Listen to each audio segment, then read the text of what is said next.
I wanted to go over developing black and white film and some of the nuances over the years that I've discovered that have helped me get more even and predictable results.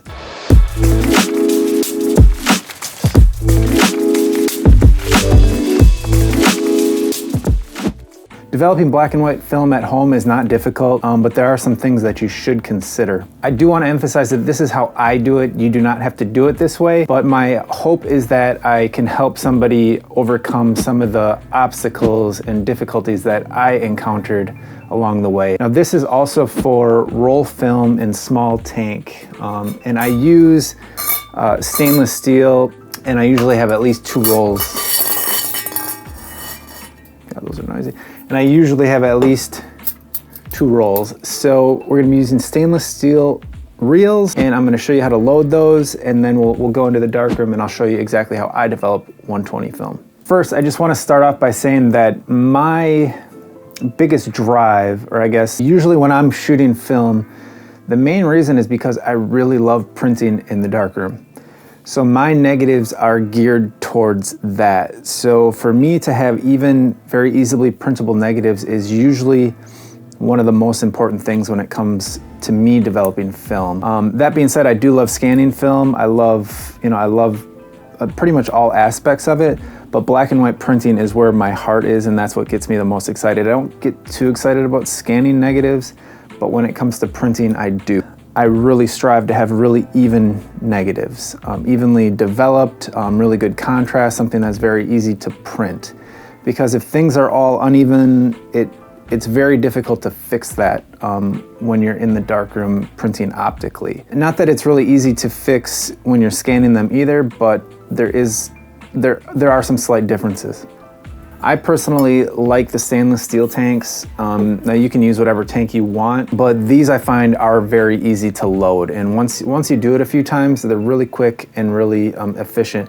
The one thing I will say, especially in the 35 millimeter, you wanna make sure you have ones that are straight, because I've got a bunch of old ones that for one reason or another, they must be bent a little bit, and you'll never be able to get the film on those straight. So if you're really struggling with your reels, it's probably because you have a bent one, because I've encountered quite a few of those. So let me just show you quickly how exactly to load these. So you're gonna want to just open this up, and then what I do is unravel it completely.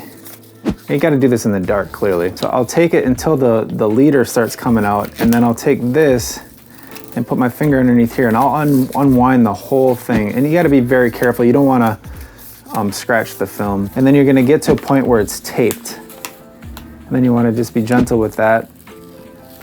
Then you wanna peel the tape. Then I'm gonna fold that tape over on itself. And then very carefully, and if your hands, as long as they're dry and clean, I mean, you don't wanna deliberately just be putting your fingers all over the film, but as long as they're dry and reasonably clean and dry, you'll be okay. There's a little thumb tab, and you want to take your thumb, and I start with the tape side, and you just gently push that into the reel, and then it's stuck. And then I kind of pull it out just a little, and I'll kind of flip it back and forth just a little bit to make sure it's parallel or even coming out of there. And then you want to just put a slight curve on the film with your fingers, and then just do that and wrap it all the way around.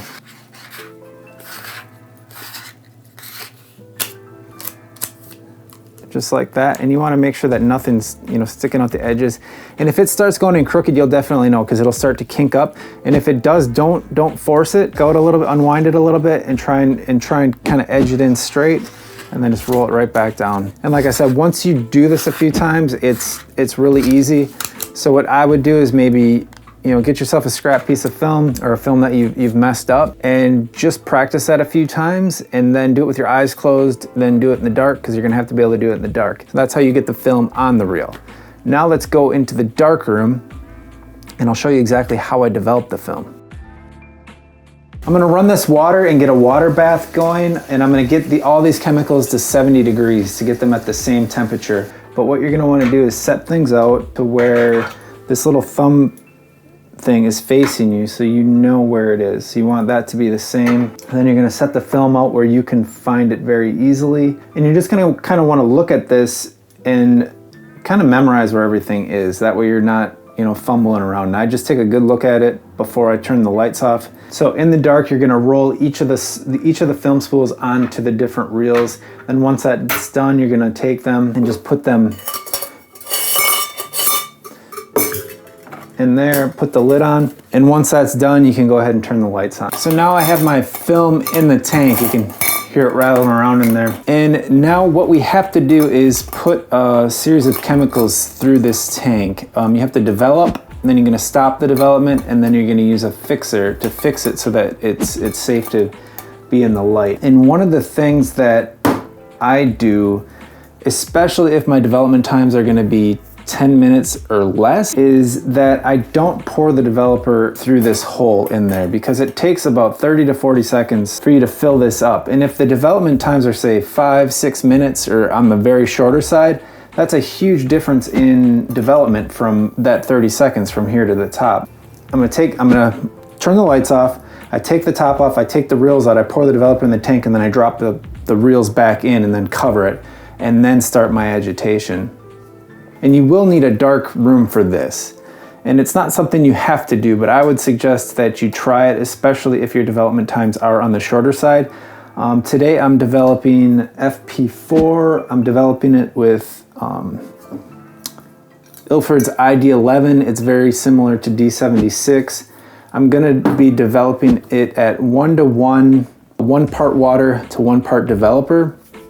In this case, it's gonna be 800 milliliters of developer at 70 degrees for 10 minutes. That has given me much more even development, because I have had it where, you know, with shorter stuff, it's not getting the same development. I use 800 milliliters of developer in this tank. And if you fill this all the way to the top, when you're agitating, the water's not moving around and it's not sufficiently agitating. So uneven development is typically caused by not enough agitation, and it potentially can be caused by too much, or having like surge, or too vigorous.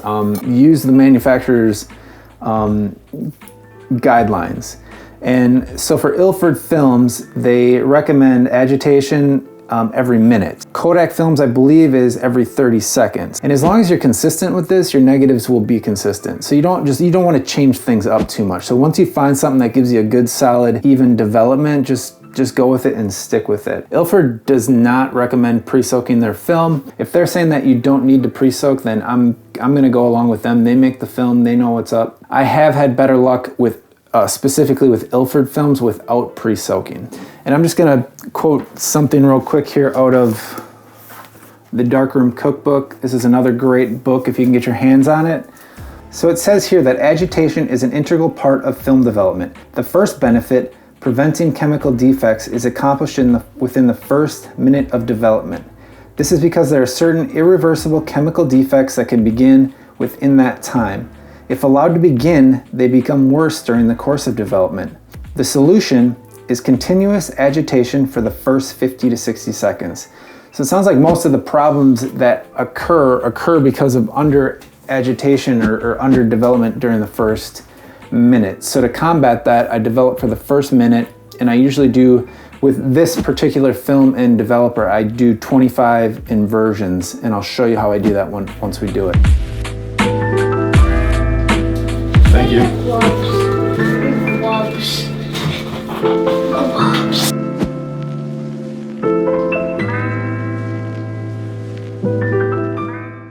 So I have the developer all set. It's at 70 degrees. Mixed with water. Again, it's ID11 mixed 1:1, 400 mils developer, 400 mils water. I also use Ilford's Stop Bath and Ilford's Rapid Fixer. Now we're gonna develop the film. Yay! So what I'm gonna do is I'm gonna set my timer for 10 minutes.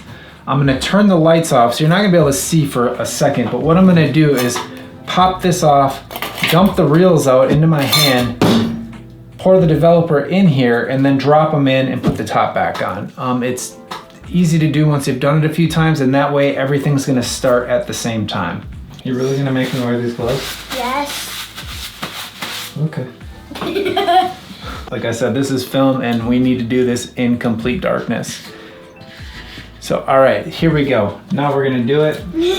Ready? Yes, and I'm your light hunter. Put the cover on, start the timer, hit the light, Hey. and now we're gonna start the agitation process. And the way we do this is a pendulum-like motion.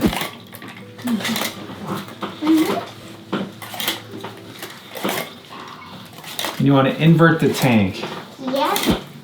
And I'm just gonna do this. I usually shoot for about 25 inversions, and I do this for the first minute. But you don't need to shake it like a martini. What? You just want to get sufficient developer to the film. There we go. Now we're just gonna let that sit for a minute, and you want to tap it down real good, and that's gonna dislodge any air bubbles. But again, that first minute of agitation is really critical to getting the film started correctly. Then every minute, I'm gonna do 4 inversions with a twist. 1, 2, 3, and 4. And then we're gonna take and just tap it down again and leave it sit for another minute. And we're gonna continue to do that for the full 10 minutes.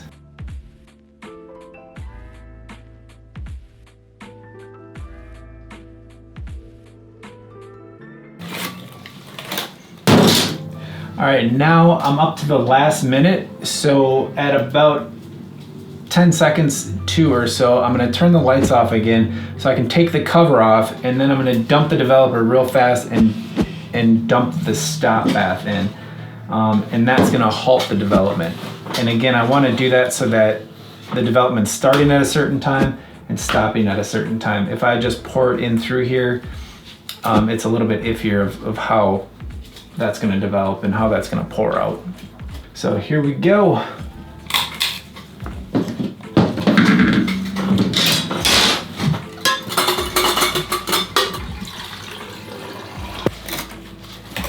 So now I'm gonna agitate this for about 30 seconds. And now from here on out, I can just turn the normal lights on. So keep agitating for about 30 seconds. Sit for a second. All right, so then I'm gonna dump the developer out, or the stop bath out, sorry. It's the yellow stuff. And then you dump it back out. That stops the development, and it's an indicator, so once this is becomes too alkaline, then it turns like a purplish. So now I'm gonna go ahead and put the first fix in. See, I should have timed this, but see how long it takes to fill this up? So, there we go. And then this is Kodak Rapid Fixer, diluted 1 to 4. And I'm going to, the first fix I do for 2 minutes, and then I do a fresh second fix for 1 minute. And then I'll let it sit for about 15 seconds, agitate it, let it sit for 15 seconds, agitate it. So, but yeah, using the 2 bath fix, a really good way to do that is I use these egg fix, and basically you dip this into the first fixer. Once the silver reaches about 2 grams per liter, between 2 and 3 grams per liter, you're gonna wanna dump the first fix and then put the second fresh fix as the first, and then mix a fresh one for the second. And that's just gonna make sure that all the used up fixer gets removed from the film, and it's gonna make sure it's extremely archival.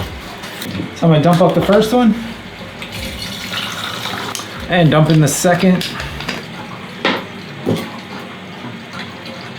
So I agitate for the first 30 seconds and then 15 seconds, and I usually only do this one for a minute. And this is just gonna ensure that it's properly fixed and that everything's gonna be okay.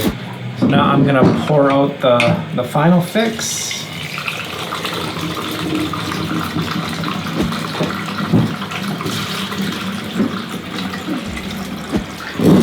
So I'll pull the top off and fill it with water. So now you can pull out the film and see how you did.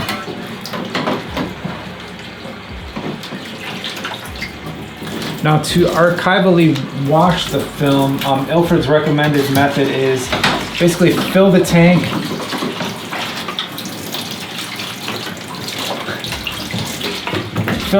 agitate it,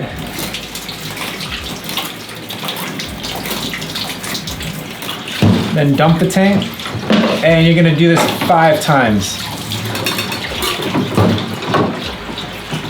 Well, what I'm gonna do is put a couple drops of photo flow in here, 2 or 3, and then I'm gonna fill it with distilled water. And then what we're gonna do is agitate it for 1 minute. So I'm gonna agitate this, and by agitate, I'm just gonna lift it in and out of the developer for about a minute. And the photo flow is gonna help the negatives dry really clean without any water spots or anything on there. And then you can squeegee the film. You can use something like this. I typically just use my fingers. And then you're gonna wanna hang the negatives in a dust-free environment. One of the best places to dry your negatives would be in your shower. And what you can do is really steam up the bathroom. So turn the shower on like full blast hot water just for a couple minutes till it completely steams up, and then shut it off and let everything settle. That's gonna take all the dust out of the room. So if you hang your negatives in there and can have them in a shower stall after that, they're gonna dry really, really nice, because once dust gets on your negatives, when they're drying, it does not come off. You have to rewash the film. I have a little cabinet back there that I'm just gonna hang them in. That way the air isn't getting brushed up along them. I just shake it out just a little bit. I'll pull the negative off the reel.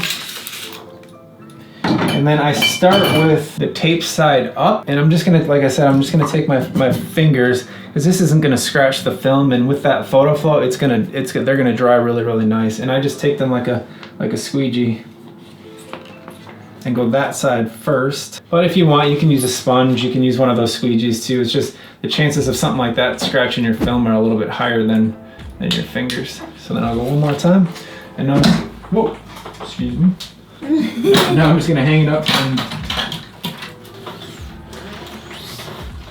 Then once your film is all dry, you're gonna take it out, and I like to cut it personally into strips of 3. One of the reasons is I do use my scanner, the holders and the way it scans best in strips of 3. So that way I can print from it and scan from it very easily. So I really hope that you've got some insight, or maybe you came across this because you were having very uneven development, and I hope this gave you a few options to try to maybe get a handle on that and get some really clean, even negatives to print. If you did enjoy this video, please hit the subscribe button, and leave me a comment down below. If you felt I did something good, let me know. If you felt that I could improve on something, let me know. That way I can work on it and make these videos better for you, and keep learning myself.